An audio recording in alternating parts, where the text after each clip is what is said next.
The Game of Life and How to Play It. Chapter 6. Casting the Burden, Impressing the Subconscious. When man knows his own powers and the workings of his mind, his great desire is to find an easy and quick way to impress the subconscious with good, for simply an intellectual knowledge of the truth will not bring results. In my own case, I've found the easiest way is in casting the burden. A metaphysician once explained it in this manner. He said, "The only thing which gives anything weight in nature is the law of gravitation, and if a boulder could be taken high above the planet, would there be no weight in that boulder?" And that is what Jesus Christ meant when he said, "My yoke is easy and my burden is light." He had overcome the world vibration. He had overcome the world vibration and functioned in the fourth dimensional realm, where there is only perfection, completion, life, and joy. He said, "Come to me, all ye that are labor and are heavy laden, and I will give you rest. Take my yoke upon you, for my yoke is easy and my burden is light." We are also told in the 55th Psalm to cast thy burden upon the Lord. Many passages in the Bible state that the battle is God's, not man's, and that man is always to stand still and see the salvation of the Lord. This indicates that the superconscious mind, or Christ within, is the department which fights man's battle and relieves him of burdens. We see, therefore, that man violates law if he carries a burden, and a burden is an adverse thought or condition, and this thought or condition has its roots in the subconscious. It seems almost impossible to make any headway directing the subconscious from the conscious or reasoning mind. As the reasoning mind, the intellect is limited in its conceptions and filled with doubts and fears. How scientific is it, then, to cast the burden upon the superconscious mind, or Christ within, where it might made light or dissolved into its native nothingness? Where it is made light or dissolved into its native nothingness. For example, a woman in urgent need of money made light upon the Christ within, the superconscious, with the statement, "I cast this burden of lack on the Christ within, and I go free to have plenty." The belief in lack was her burden, and as she cast it upon the superconscious with its belief of plenty, an avalanche of supply was the result. For example, a woman in urgent need of money made light upon the Christ within, the superconscious, with the statement, "I cast this burden of lack on the Christ within, and I go free. I have plenty." The belief in lack was her burden, and as she cast it upon the superconscious with its belief of plenty, an avalanche of supply was the result. We read, "The Christ in you, the hope of glory." Another example, one of my students had been given a piano, and there was no room in her studio for it until she had moved out the old one. She was in a state of perplexity. She wanted to keep the old piano, but knew of no place to send it. She became desperate, as the new piano was to be sent immediately. In fact, it was on its way. With no place to put it, she said it came to her to repeat, "I cast this burden on the Christ within, and I go free." A few moments later her phone rang, and a woman friend asked if she might rent her old piano, and it was moved out a few minutes before the new one arrived.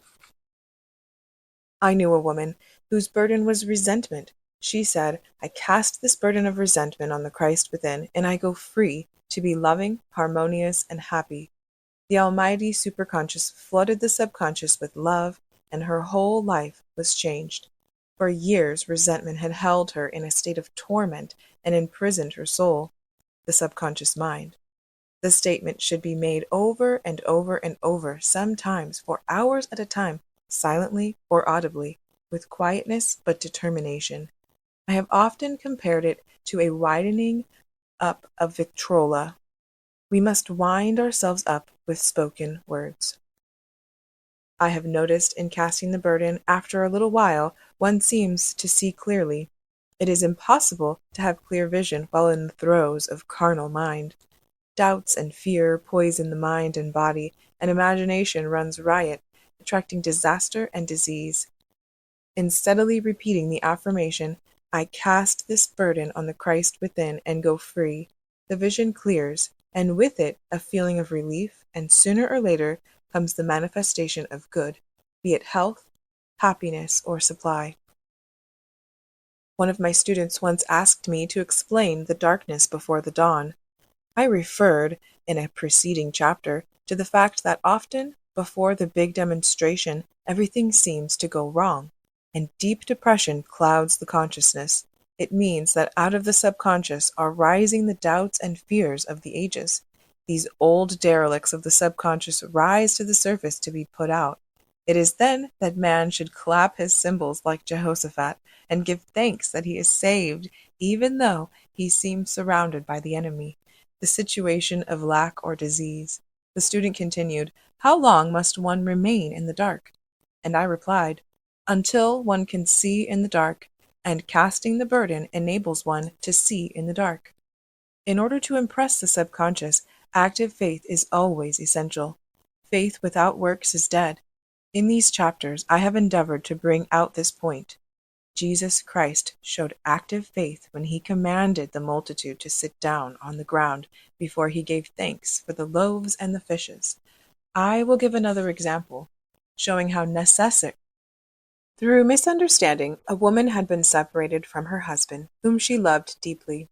He refused all offers of reconciliation and would not communicate with her in any way. Coming into the knowledge of spiritual law, she denied the appearance of separation. She made this statement: "There is no separation in divine mind. Therefore, I cannot be separated from the love and companionship which are mine by divine right." She showed active faith by arranging a place for him at the table every day, thereby impressing the subconscious with a picture of his return. Over a year passed, but she never wavered, and one day he walked in. The subconscious is often impressed through music. Music has a fourth-dimensional quality and releases the soul from imprisonment. It makes wonderful things seem possible and easy of accomplishment. I have a friend who uses her vitrola daily for this purpose.